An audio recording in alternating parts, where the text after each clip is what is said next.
ఆ రోజు మా 100 రోజుల పాలన రిఫరెండం అని మీరే చెప్పారు. 14 సీట్లు గెలుచుకుంటామని చెప్పి మీరే చెప్పారు. మరి 100 రోజుల రిఫరెండంగా తీసుకుంటే మీరు చెప్పినటువంటి 14 సీట్లు గెలవనందుకు మీరు నైతిక బాధ్యత వహించాలి కదా.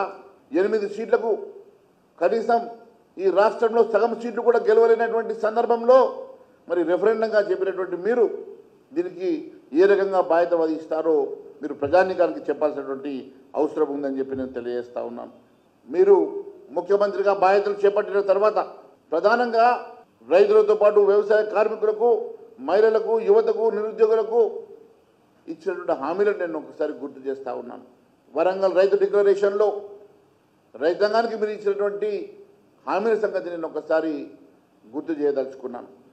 హైదరాబాద్ యూత్ డిక్లరేషన్లో, చేవలలో ఎస్సీ ఎస్టీ డిక్లరేషన్లో, కామారెడ్డిలో బీసీ డిక్లరేషన్లో మీరు ఇచ్చినటువంటి హామీలు మీరు మర్చిపోయారా, లేక ఈ బహిరంగ లేఖతో పాటు మీకు మేము మీ మేనిఫెస్టోను కూడా పంపిస్తున్నానని చెప్పేసి